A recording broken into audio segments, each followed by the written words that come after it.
মাকে ডাকার পরে আমি দেখলাম দুদিনের মাথায় আমার ছেলে পুরো চেঞ্জ। তাই? হ্যাঁ, অলৌকিক। এটা কি এটা নিয়ে এসেছি আমার জন্য? ঘটনা হলো আমার ছোট ছেলে আচ্ছা। আমার 20 দিন আগে মানে হঠাৎ দিকে চেঞ্জ। আপনার ছোট ছেলে পুরোপুরি চেঞ্জ হয়ে গেছে। কিরকম?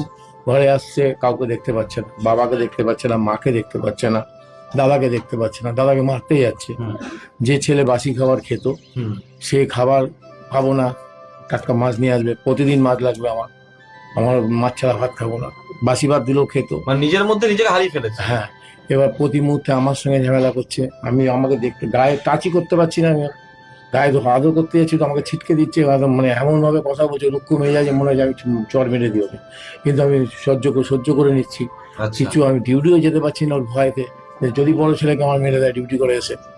এই ভয়ে কন্টিনিউ চলছে। তারপর দুদিন পরেই আমি মাকে ডেকেছি। আপনার ভিডিওটা আমি বহুত দিন ধরে দেখছি। আচ্ছা, ফেসবুকে দেখছিলেন? হ্যাঁ, শেয়ারও করছি বহুত দিন ধরে। আচ্ছা, শেয়ারও করছি। আপনার ভিডিওটা আমার খুবই ভালো লাগে। আপনি দান করছেন, শরীর খারাপ হচ্ছে, কার হচ্ছে, কার পেট ভুলে গেছে, সেখানে আপনি পৌঁছচ্ছেন। তো আমি ওখানে আপনার টাকা পাঠাবার চেষ্টা করি কন্টিনিউ। কোনো সময় ঢোকে না, কোনো সময় ঢুকে যায়। আবার কোনো সময় আপনি হয়তো বলেন যে ওদের স্ক্যানারে দিতে, তখন আমি তো ওই আপনার কমেন্ট বক্সে না, আমি অন্য মোবাইল দিয়ে ছবি তুলে আপনি স্ক্যানার করে পাঠিয়েছি। বুঝলেন তো?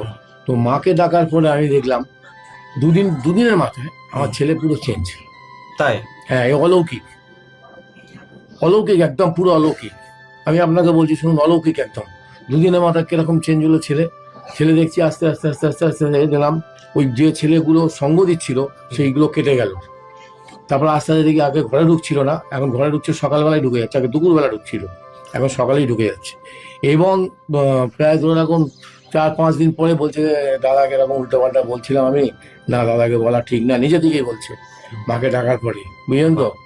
এরকম প্রতিনিয়ত এখন ওকে আদর করলাম, কালকেও আদর করেছি, কোনো ব্যাপার না। ওকে ছুঁতে দিচ্ছিল না আমাকে ছেলে, শুধু মায়ের আশীর্বাদে আমি এই জায়গাটায় পৌঁছে গেছি। আমি ঘরে শান্তিতে বাস করতে পারছিলাম না, এক মুহূর্ত শান্তি ছিল না। ডিউটি কামাই হয়ে যাচ্ছে আমার প্রতিদিন। ডিউটি আমি তো চেকিং করি, ডিউটি কামাই হয়ে যাচ্ছে, ডিউটি যেতে পারছি না। ছেলের ভয় ছিল যে ছেলে কোথায় কি করছে, করে বসলো। ঘরে ঢুকলেই তোই করছে, মাকে দেখতে পাচ্ছে না, আমাকে দেখতে পাচ্ছে না, দাদাকে দেখতে পাচ্ছে না, মানে তুলকালাম করছে ঘরের মধ্যে। মা তারপর ডাকলাম, তারপর তার 1 সপ্তাহ না 2 সপ্তাহ পরেই মনে হয় আমি আপনার স্বপ্ন দেখেছি। আপনার স্বপ্ন দেখেছি, ঠিক আছে? এবং এই জায়গাটা কিছুটা অংশ আমি স্বপ্নে দেখেছি, সেটা বলতে পারছি না, কিন্তু আপনাকে আমি শিওর যে আমি মায়ের স্বপ্ন দেখেছি আপনার মন্দিরে। এটা তো আমি সঙ্গে সঙ্গে তখনই মাকে তো আমি বলেছি তখনই, যে যেদিন আমার ছেলের মাথায় আমি রেখে বলেছি, মা আমার ছেলেকে ঠিক করে দাও, আমি তোমাকে মানত করছি, আমি গিয়ে তোমাকে ভালো শাড়ি দিয়ে পুজো দেবো। সঙ্গে সঙ্গে আমি লেট করিনি, সঙ্গে সঙ্গে মায়ের জন্য আমি বেনারসি কিনেছি। আজকে এই শাড়িটা আপনি পরেছেন? হ্যাঁ, বেনারসি কিনেছি। ওর জন্য আপনার কিনেছি। এটা আমি টোটাল সাজিয়ে নিয়ে এসেছি মায়ের জন্য। আপনার? হ্যাঁ। দিন একবার।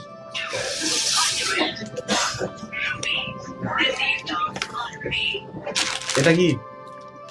এটা নিয়ে এসেছি আমার জন্য? বাহ, ঠিক আছে। মায়ের কৃপাতে এই ভক্ত অনেক উপকার পেয়েছে মা মনসা দেবীর কাছে, তার জন্য মা মনসা দেবীকে আজকে বেনারসি পরিয়েছে, আর তার সাথে আমার জন্য একটা পাঞ্জাবি নিয়ে এসছে। অনেক ধন্যবাদ আপনাকে যে আপনি আমার জন্য নিয়ে এসছেন, মায়ের জন্য নিয়ে এসছেন, আর তার সাথে এই যে মায়ের ডালা এই ভক্ত নিয়ে এসছে। এনার সন্তান অনেকটাই পাল্টে গিয়েছিল, যার জন্য পরিবারের সুখ শান্তি একদমই চলে গিয়েছিল। শুধু মাকে ডেকেছিল, বাড়ি থেকে মাকে ডেকেছিলেন, ডেকেই আমার কাজ হয়েছে। তাতেই আপনার সব সমস্যার সমাধান হয়ে গেছে। একটু মাইকে সবাইকে বলে দিন। আমি শুধু বাড়িতে কোথা থেকে আসছেন পরিচয়টা দিন। আমি আসছি কলকাতা থেকে। কলকাতা থেকে আসছেন? কলকাতা থেকে আসছি। আমি মাকে ওখান থেকেই ডেকেছি। আমি ডিউটি করতে পারছিলাম না আমার ছেলের জন্য, মানে এমন পরিস্থিতি আমার ছেলে তৈরি করেছিল। আমি মাকে ডাকার পর আমি এনার ফেসবুক লাইভ অনেকদিন ধরে পে করছি, কিন্তু দেখার পরে হঠাৎ আমার মনের মধ্যে কি হলো, মাকে ডাকলাম, মাকে বললাম, মা আমার ছেলেকে ঠিক করে দাও, আমার সংসারটাকে ঠিক করে দাও। তারপরে আমি হঠাৎ দেখি 2 দিন পর থেকে আস্তে আস্তে আস্তে আস্তে আজকে 20 দিন হলো, একদম পুরো আমার সংসার পুরো সুখে শান্তি, একদম পুরো একদম খুব সুন্দর। এখন আজকে ছেলেকে আমি আদর করছি, ছেলেকে এ করছি, কোনো ব্যাপার, ছেলে গা টাচই করতে দিত না আমাকে, মাকে দেখতে পাচ্ছে না, দাদাকে ধরে মারতে যাচ্ছে কন্টিনিউ।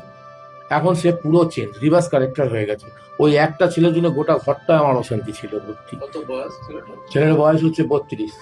সেই গন্ডগোল করতো? হ্যাঁ, বিয়ে সে দিয়ে- হঠাৎ বিয়ে দিয়ে গেছে? না, বিয়ে হয়নি, কিচ্ছু হয়নি, গাড়ি চালায়, রাত্রিরে গাড়ি চালিয়ে এসছে, দুপুর পর্যন্ত রাস্তায় বুঝলেন উটকা ছেলের সঙ্গে মিশছে। অর্থাৎ মাকে ডাকার পরে সেই উটকা ছেলেগুলো চলে গেল, উটকা ছেলেগুলো চলে গেল। মাকে আমি ওইখান থেকেই করেছিলাম, আমি যে মানুষ করেছিলাম, মা আমার ছেলেকে ঠিক করে দাও, মা আমার সংসারটাকে ঠিক করে দাও, মা বারবার। এখনো আমি আজকেও আমি যখন চোখ দিয়ে জল পড়ছে তখনও মাকে আমি ডাকছি, মা আমার ছেলে যেন ঠিক থাকে, আমার সংসারটা যেন ঠিক থাকে। আমার মা ঠিক করে দিয়েছে, যার জন্য আমি কলকাতা থেকেই আমি ওনাকে ফোন করেছিলাম, বাবাকে ফোন করে আমি মায়ের জন্য বেনারসি, আমি বলেছি মাকে বেনারসি দিয়ে পুজো দেবো, এক দামে আমি বেনারসি নেবো, ফোন নাম্বার আছে আমার? ঠিক আছে। ওখান থেকে আমি এসেছি আমি, এবং আপনার স্বপ্নও আমি দেখি, যেহেতু আপনার প্রতিদিন আমি ভিডিওটা দেখছি তো বারবার, তার জন্য আপনার স্বপ্নটাও আমি পেয়েছি। সব মায়ের ইচ্ছে।